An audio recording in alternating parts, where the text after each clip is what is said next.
चाहिँ हामीले अब छोइला बनाएर खान लाग्यो। त्यसको लागि हामीलाई चाहिन्छ अब मासु। अब हामी नेवारको छोरो यो बफ मासु भयो। त्यसको लागि अब काटेर अनि यसरी राखेपछि छोपेर नै छिटो होला पोल्न भनेर के गर्नु। अनि त्यो पोलिराख्दाखेरि चाहिँ गोलबेडा पखाल्दै यतिको भएछ। यो अझै पाएको छैन, यसलाई अझै बेर लाग्छ।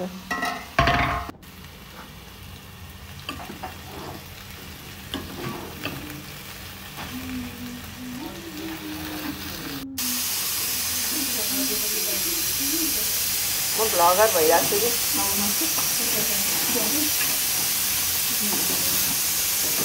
यो चाहिँ आइरहेकै छैन गाइस। यसलाई चाहिँ यसले यसरी पल्टाउनु पर्ने हो। खास गरी हामीले यसरी यो राम्रोसँग नआएर यस्तो गाह्रो भयो। यसरी अब पहिला त आगोमा पकाउँथ्यो, आगोमा यस्तो गर्थ्यो गाइस। यस्तो हुनुपर्छ।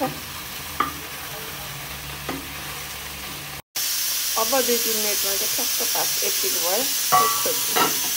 एकदम मिठो छोइलाको लागि चाहिँ हामी यो गोलबेडा पनि राख्दा मिठो हुन्छ। गोलबेडा यसरी आधी छोइला रेडी हुँदै यसरी आधी काट्छौँ। त्यहाँ रेडी हुँदै छोइला गोलबेडा रेडी भयो। अब धनियाँ पनि आइपुगेको छ, प्याज छ यहाँ रेडी भएको छ। खुर्सानी बाँकी छ गाइस, हामीसँग खुर्सानी काट्नु बाँकी छ। त्यहाँ चाहिँ अनि ड्याकुला पनि पाकाइदिएको थियो। ड्याकुला चाहिँ हामीले देखाएनौँ ल, तपाईँले आँखा लाउनुहुन्छ कि त्यहाँ ड्याकुला पाक्दैछ। त्यसलाई चाहिँ ड्याकुला भन्छ। सिलाएर पकाएको मासुलाई चाहिँ हामी ड्याकुला भन्छौँ है। तिनटाले पुग्दैन, खुर्सानी त तिनटाले पुग्दैन। 2-3 मिनट भयो। अब त पाक्यो होला गाइस, यति छ होइन। अब पाक्यो यो पाक्यो। पहिले नै यो एकदम नरम थियो मासु, त्यही भएर धेरै यतिको यो खाना ल्याउनु भएको हो। उहाँले भन्नुहुन्छ मासु खानु, मासु खाँदा त दाँत झर्या मान्छे उहाँ हो। यहाँले गाइस यो चाहिँ पाक्यो। अब हामी बाजेले काट्न दिन्छौँ। यो अलि सेलाएपछि यो काँचो नै एकदम नरम थियो कि, एकदम नरम थियो। अब एकदम छोइला एकदम मिठो बनाउन हामी अर्को के गर्छौँ भने यहाँ अलिकति तेल हालेर अघि काटेको गोलबेडा यसो यहाँ अलिकति हामी तार्छौँ। हेर्नुहोस् अब हामीले के भन्नु है, कति छ अरे रश्मि किलोको गोलबेडा? 150 को गोलबेडा। छोइलामा यति धेरै गोलबेडा हालेर खान आँटेका छौँ। खासै धनी त होइन, त्यही पनि हामी 150 को गोलबेडा चाहिँ यस्तो झ्याप खान्छौँ कि हामी त। यस्तो राख्दाखेरि चाहिँ अलिक स्वादिलो हुन्छ छोइला हाम्रो। यसरी तार्छौँ हामी। यो अलिक टाइम फ्याट्ट हुँदैछौँ यसो आधे गर्दा। यति किन आधी गरेको भने पकाएर पनि गर्नु नि हुन्थ्यो होइन गाइस। तर यो आधी गर्दा अब मुस्ने त हो, अलिअलि पाकेपछि छोइलामा मोरेर पठाउने त हो।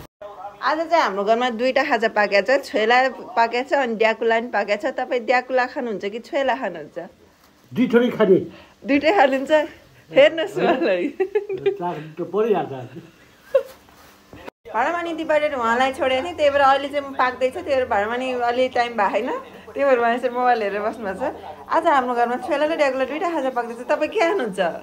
म चाहिँ ड्याकुला खानुहुन्छ अरे, छोइला खानुहुन्न? एक पिस मात्रै खानुहुन्छ अरे।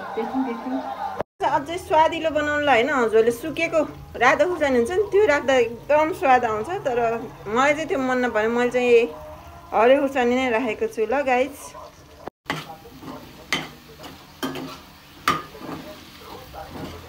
यतिसम्म चलाउनुहोस् कि जोस् छोइला मुस्दाखेरि यो पनि मजाले मुसियोस्।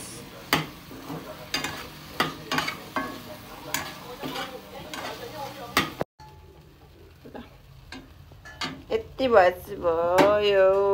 त्यो पोलेको छोइलालाई चाहिँ उहाँले यसरी काट्दै हुनुहुन्छ। तपाईँको दाँत नभएको मान्छेले चपन सक्नुहुन्न भने सानो सानो पिसमा काट्नु भएको उहाँले।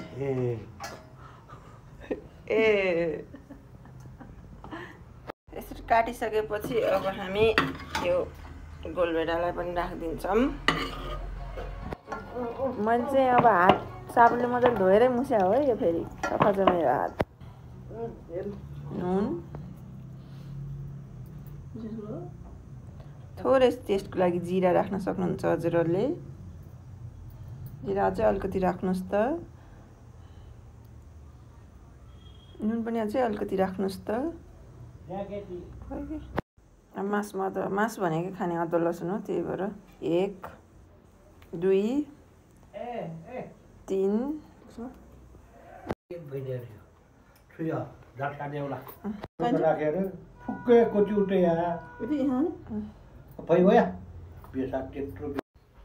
अब यसरी बेसनमाथि हामी यसरी पड्काउने हो।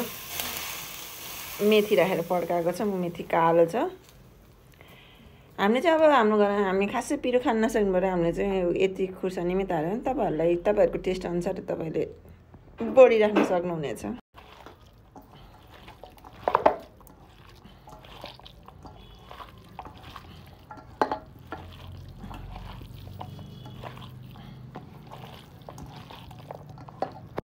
ल हेर्नुहोस् लास्टमा चाहिँ यसरी धनियाँ छरेको हामीले। अनि ल हाम्रो छोइला रेडी भयो।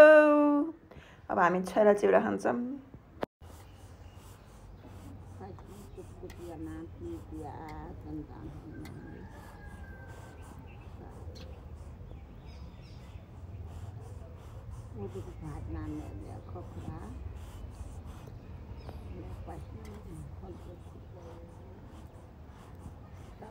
हेर्नुहोस् कसले भन्छ उहाँको दाँत छैन भनेर, कसले भन्छ? खाँदै हुनुहुन्छ मजाले चिउरा छोइला। Bye bye, thank you for watching. अब सुत्केरी बिदा नसकुन्जेल अरू कुनै खाजा बनाएँ भने म फेरि ब्लग लिएर आउनेछु। By by.